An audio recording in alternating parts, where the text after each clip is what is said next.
একঘেয়েমি দই কাতলা খেতে খেতে মুখ পচে গেছে। চলো আজকে একটু ভিন্ন স্বাদে দই কাতলা তৈরি করি। এই দই কাতলা তৈরি করার জন্য আমি কি সিক্রেট মশলা ইউজ করেছি চলো তোমাদের সঙ্গে শেয়ার করব অবশ্যই। আর ফুল ভিডিওটা সঙ্গে তোমরা অবশ্যই থাকবে। যেভাবে আমাকে সাহায্য করে গেছো সমস্ত ভিডিওতে, এটা তো আশা করব তোমরা আমার সঙ্গে থাকবে। তাই চলো এই রেসিপিটা তৈরি করতে গেলে আমি কি নিয়েছি। প্রথমে 5 পিসের মতো আমি কাতলা মাছ নিয়েছি। নিয়ে এটাকে একটু লঙ্কার গুঁড়ো, হলুদ গুঁড়ো আর নুন দিয়ে ভালোভাবে ম্যারিনেট করে নেব। তারপর একটু হালকা করে তেলে ভেজে নিতে হবে। তারপর ভেজে যে সিক্রেট মশলাগুলি তৈরি করছি সেগুলিও চলো শেয়ার করব তোমাদের সাথে। ফুল ভিডিওটা অবশ্যই দেখবে মন দিয়ে। কড়াতে একটু সর্ষের তেল দিয়ে নিলাম, দিয়ে এপিট ওপিট করে লাল লাল করে ভেজে নিতে হবে। আমার তেল গরম হয়ে গেছে।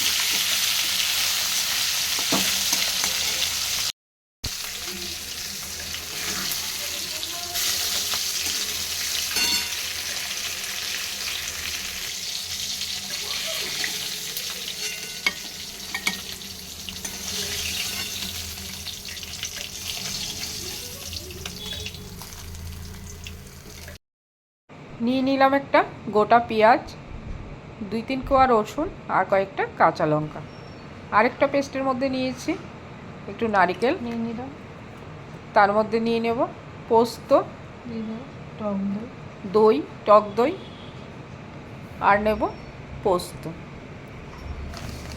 পোস্তটা 2 চামচের মতো নিচ্ছি। নিয়ে ভালোভাবে পেস্ট করে নেব।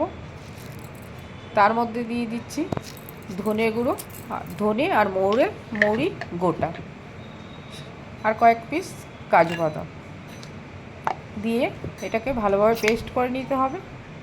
এবার ফোড়নে দিচ্ছি এলাচ আর শুকনো লঙ্কা দুটো দিয়ে লাল লাল করে ভেজে নিতে হবে। তারপরেই আমার পেঁয়াজ রসুন যে বাটাটা ছিল সেটাও দিয়ে দিলাম, ভালোভাবে কষিয়ে নেব। আর একটু সামান্য নুন দিয়ে দিচ্ছি, 1/2 চামচের মতো দিলাম। এখানে রয়েছে এই যে পেস্টটা করেছি পোস্ত, নারকেল আর টক দই, সেটাও দিয়ে ভালোভাবে কষাতে হবে। তেল ছেড়ে না আসা পর্যন্ত আমি কষাতে থাকবো। সুন্দর একটা ফ্লেভার বেরোচ্ছে, যেহেতু এখানের মধ্যে রয়েছে মৌরি আর ছিল ধনে, এটারও একটা সুন্দর ফ্লেভার বেরিয়েছে। তাছাড়া তো পোস্ত, কাজু বাদাম এগুলি রয়েছে, টক দই, দারুণ সুস্বাদু একটা রেসিপি। আমি দই কাতলা খেতে খেতে মুখে লেগে গেলে এইরকমভাবে তোমরা বানিয়ে বাড়িতে খেতে পারো, আশা করি ভালো লাগবে। আর সামান্য একটু চিনি দিয়ে দিলাম, তোমরা এটা চাইলে স্কিপ করতে পারো। এবার ফুটে গেছে আমার ঝোলটা, তারপরে আমি মাছটা এক এক করে দিয়ে দিচ্ছি।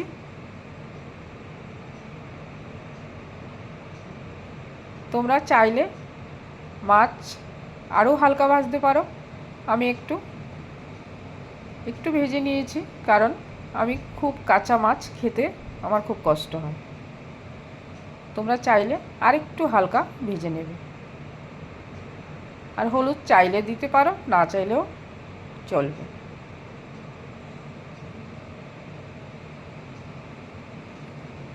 এবার ফুটে আসা অবধি ভালোভাবে আরও অপেক্ষা করতে হবে।